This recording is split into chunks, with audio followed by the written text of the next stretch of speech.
आजोबा, आता तुम्हीच मला काम द्या.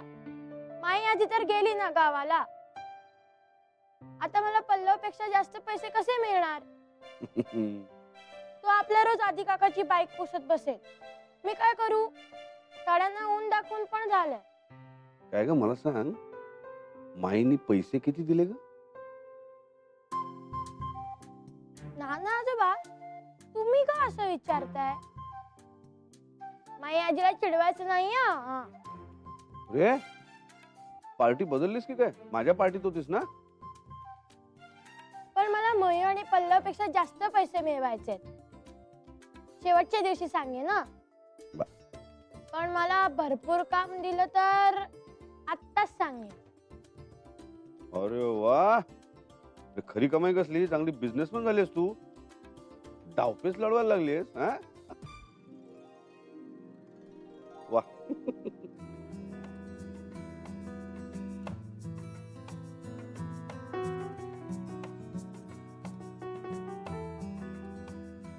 आज इतकी बडबड केली ना, असा दुखायला लागला अगदी.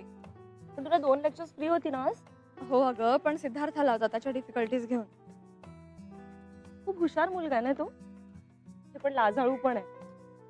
हो, आज त्याच्याशी बोलता बोलता कळलं की त्याचे वडील लहानपणीच गेले आणि त्याच्या आईने दुसरं लग्न केलं. आणि लग्न करून आई दिल्लीला गेली. म्हणजे सगळ्यांच्या आग्रहाखातरच तिने लग्न केलं. आणि सिद्धार्थला त्याच्या आजी आजोबांनी वाढवलं. म्हणजे आजी आजोबांचाच तसा आग्रह होता. तसे सिद्धार्थचे त्याच्या आईशी आणि त्याच्या दुसऱ्या वडिलांशी खूप चांगले संबंध आहेत. पण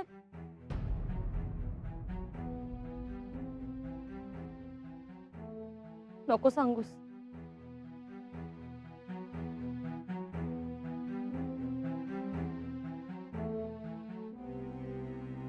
sorry Anjali, I am extremely sorry. माझ्या लक्षातच नाही आलं की हे सगळं तुझ्या आयुष्याशी मिळतं जुळतं. I am so sorry. I am extremely sorry.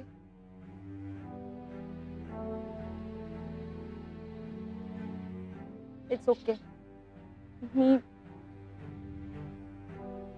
मलाच थोडं टफ व्हायला पाहिजे. मेघना, तू सॉरी म्हणू नकोस. मी ठीक आहे. चल निघूया.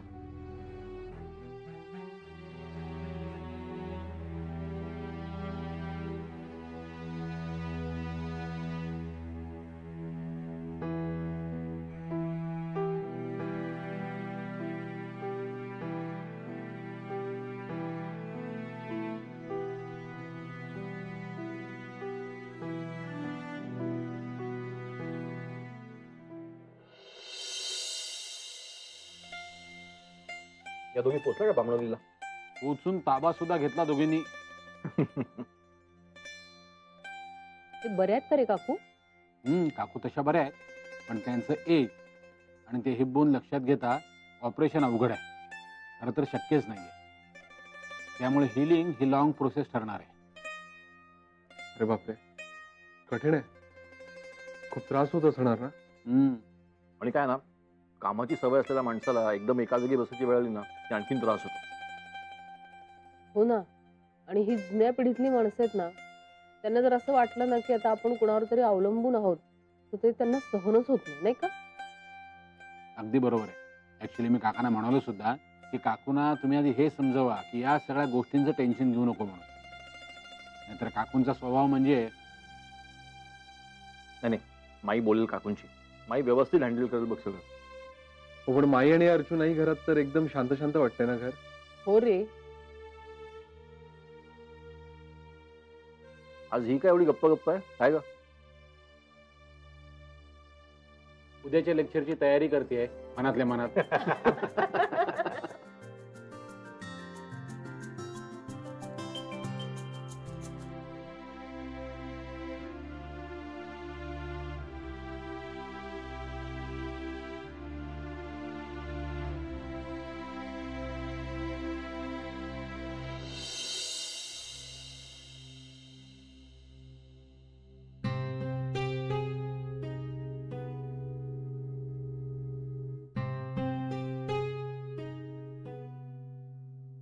काय ग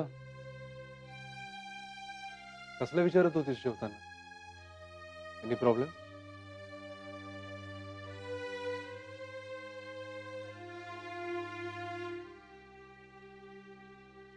कॉलेजमध्ये काही झालं का? हो, आज माझ्याकडून नकळतच पण नक्की अंजलीचं मन दुखावलं गेलं रे. काय झालं? अरे आमच्या 11वीच्या वर्गात एक मुलगा आहे, सिद्धार्थ रेडे नावाचा. खूप इनोसंट आहे, सेन्सिटिव्ह आहे, हुशार आहे, थोडासा लाजाळू सुद्धा आहे. यानं त्या कारणानं लेक्चर्स व्यतिरिक्त त्याच्या माझ्यात बरेचदा इंटरॅक्शन झाली. वर्कशॉपसाठी सुद्धा निवडलंय त्याला. त्याला काहीतरी डिफिकल्टी होती आज म्हणून तो मला विचारायला आला होता. तेव्हा त्याच्याशी बोलता बोलता मला कळलं की त्याचे वडील लहानपणीच गेलेत आणि त्याच्या आईनं दुसरं लग्न केलंय. तो मात्र त्याच्या आजी आजोबांजवळच मोठा झाला. अच्छा. ऍक्च्युली त्याची आई आणि त्याचे दुसरे वडील दिल्लीला राहतात. त्यांचे सिद्धार्थशी खूप चांगले संबंध आहेत. बर. तरी पण ते सगळं ऑडच आहे रे. तो मुलगा थोडा एकटा पडल्यासारखा झालाय. त्याचं काहीतरी हरवल्यासारखा झालाय. एक मिनिट मेघना, ही सगळी तू त्या सिद्धार्थची स्टोरी सांगतेस, त्याचा अंजलीशी काय संबंध? हो, अच्छा. तुझंही तेच झालं ना? माझंही एक्झॅक्टली हेच झालं. सिद्धार्थची सगळी स्टोरी जशी मी तुला सांगते ना तशीच मी अंजलीला सांगत होते. आणि जसं तुझ्या लक्षात आलं नाही तसंच माझ्याही अजिबात लक्षात आलं नाही. हो यार, अंजलीची केस अगदीच सेम आहे. आपला साहिल एकटा पडला असेल असं डोळ्यासमोर आलं असेल तिच्या. पण असं असूनही तिने दुसरं लग्न केलं नाहीये. आणि करेल की नाही कधी हेही माहिती नाही. पण आदित्य, अंजली किती एकटी आहे हे नव्यानं जाणवलं मला. आणि सिद्धार्थही.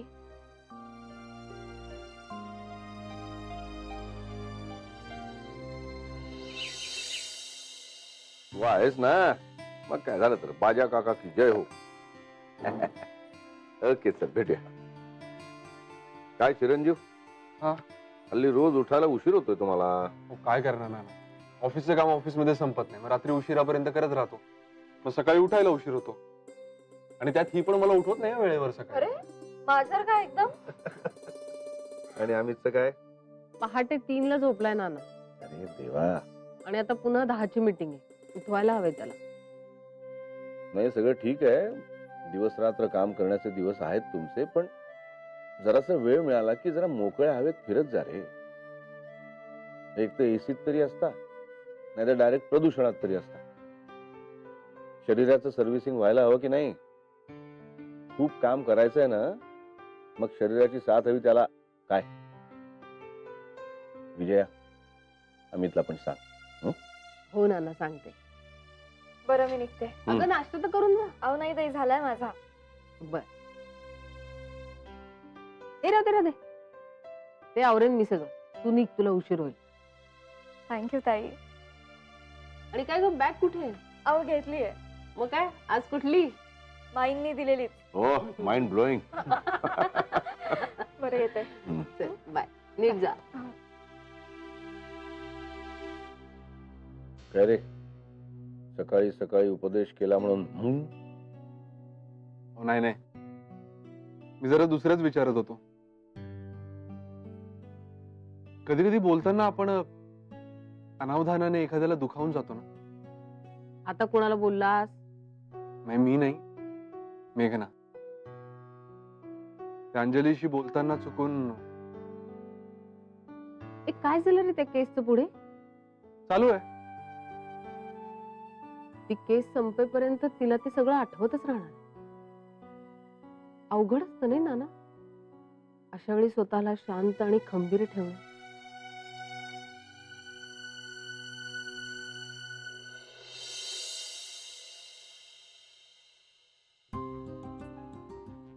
Good morning. Good morning.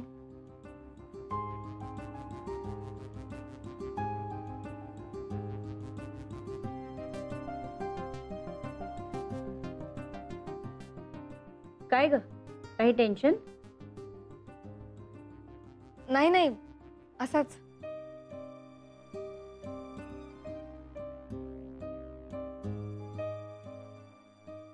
आपल्या वर्कशॉपच्या मुलांना 15 दिवसासाठी विषय दिलाय ना? हो हो, दिलाय. आजची डेट आहे सबमिशनची. अंजलीकडे पेपर सबमिट करायला सांगितलं. काय विषय दिलाय? कम्युनिकेशन, संवाद. Good, very good. बिल्कुल सही सब्जेक्ट चुना है आपने. क्या बात है. कम्युनिकेशन. मला तर फार उत्सुकता आहे मुलं काय लिहितात याबद्दल.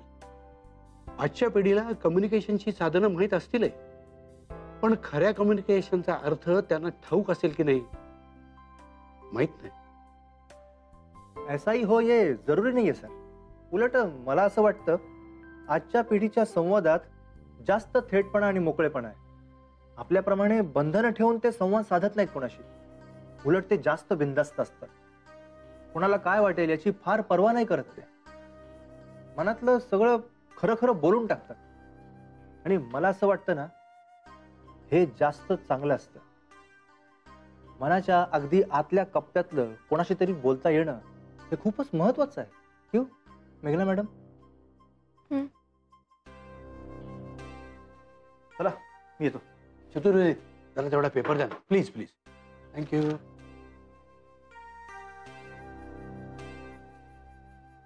अंजली आता कोणाशी बोलत असेल?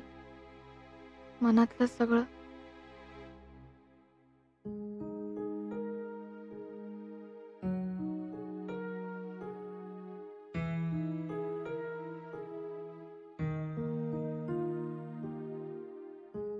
मेघनाला पण फोन करायला पाहिजे यार.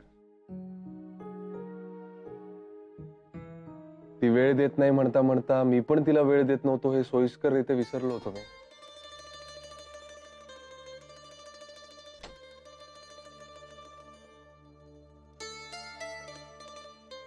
अरे पण नुसता फोन कशाला? पूर्वीसारखं तिला जाऊन कॉफी शॉप मध्ये भेटतोच ना. येस, संध्याकाळी 6:30 वाजता नेहमीच्या कॉफी शॉप मध्ये ये. ओके.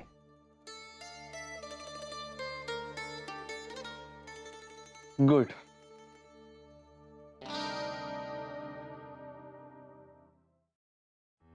काय झालं अंजली?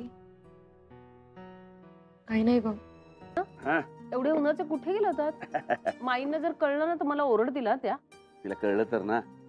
अहो पण रोज फोन असतो अर्चूचा आणि तिला मिनिटाची कॉमेंट्री द्यायला लागते. इकडे काय घडतंय हे सगळं कळल्याशिवाय झोप नाही येणार दोघींना तिकडे. टोपी गॉगल सगळा सरंजाम होता ना. ते ठीक आहे हो नाना, पण गेला होतात कुठे?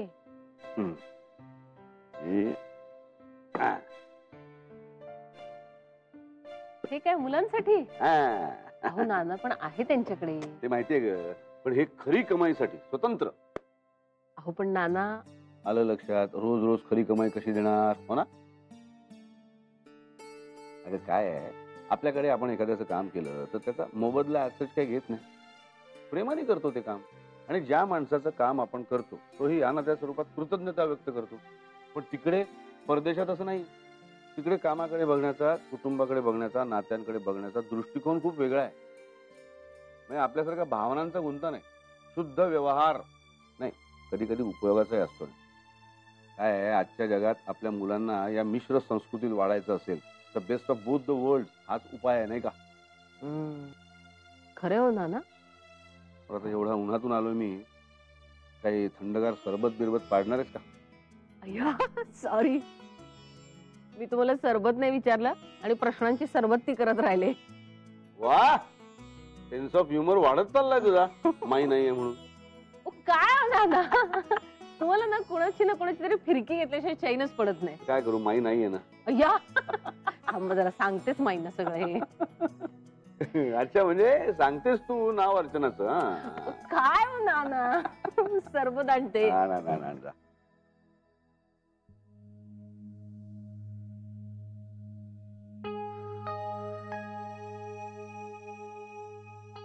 अरे वा, सबमिशन झालेली दिसतात सगळी कम्युनिकेशन वरची.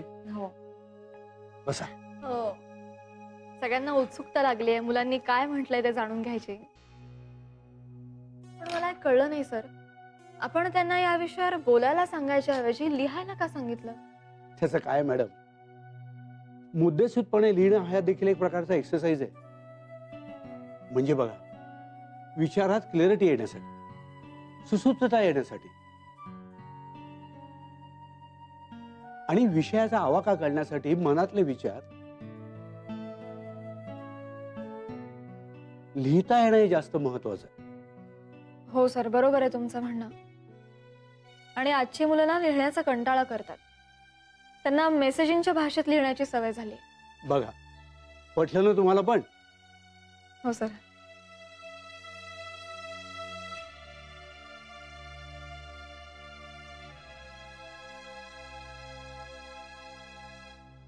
काय झालं अंजली?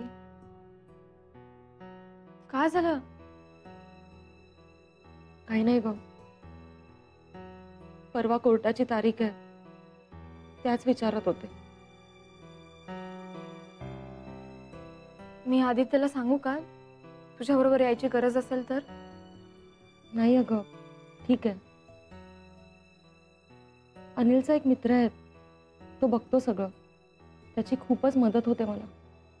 अनिल गेला तो दिवस, आणि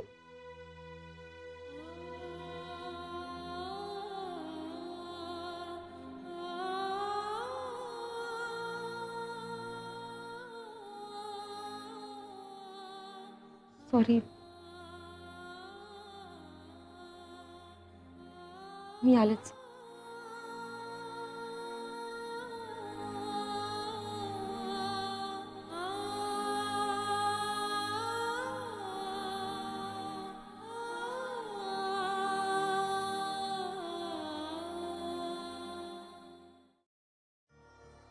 संध्याकाळी 6:30 वाजता आपल्या नेहमीच्या कॉफी शॉपला भेट. ओ गॉड, 7:30 इथेच वाजले.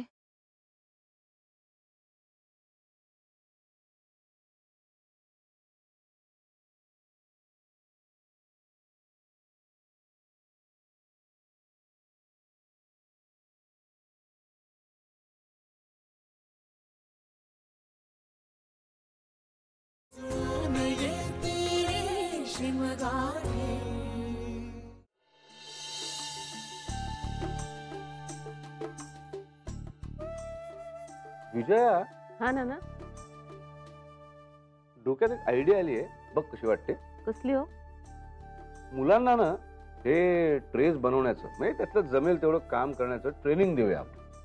नाहीतरी अर्चू तुझ्यावर आणि सतीशवर सोडून गेले हे काम. हो, आणि तुम्हाला या कामासाठी एक्स्ट्रा वेळ काढायला लागणार आहे. तेही खरंच आहे. या कामात मुलांची मदत घेऊया ना, आणि त्यांना खरी कमाई करायची संधी देऊया. मग त्यांची ती कमाई त्या पिगी बँक्स मध्ये जमवतील ते. वा नाना, ही आयडिया खरंच खूप भारी आहे. म्हणजे कमाईचा आनंद पण मिळेल आणि बचतही होईल. करेक्ट. आणि मुख्य म्हणजे कुठल्या कामाचा मोबदला घ्यायचा आणि कुठल्या कामाचा मोबदला न घेणं हाच मोठा मोबदला, हे त्यांना कळेल. हा बोनस. नाना, हे असं करून ना तुम्ही एकाच दगडात मी, अर्चू, सतीश, साक्षी, पल्लव, मयू एवढे पक्षी मारताय. वा वा वा वा, सेन्स ऑफ ह्युमर खरंच वाढलाय तुझा. माई नाही आहेत ना. अरे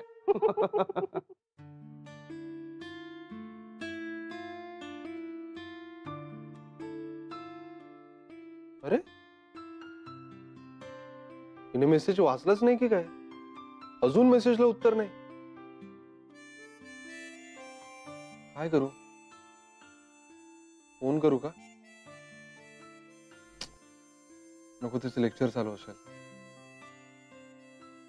अरे यार, हिला फोनच नाही करतायत. हिच्याच फोनची वाट बघत बसावं लागतं.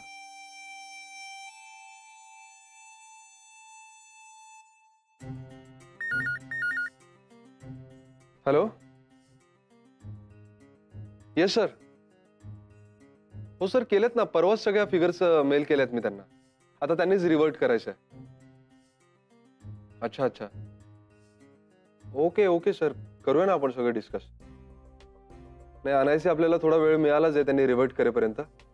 तर आपण आपले सगळे ऑप्शन्स डिस्कस करून ठेवूया. No problem. No sir, I don't mind. येतो मी लगेच. हा ते गायतोंडेंचं प्रपोजल बाकी होतं फक्त ते करीन मी उद्या नो प्रॉब्लेम. ओके सर येतो मी.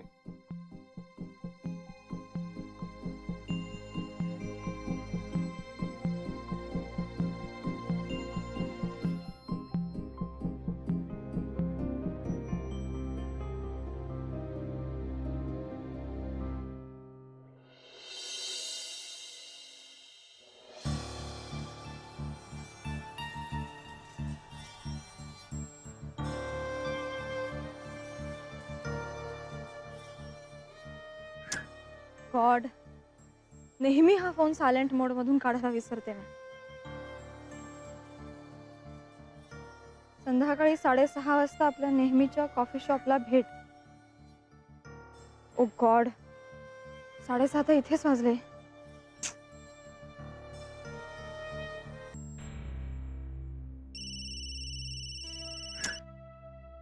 बिचाऱ्यांना मला डिस्टर्ब व्हायला नको होतं म्हणून फोन न करता मेसेज केला आणि तोही नाही वाचला मी.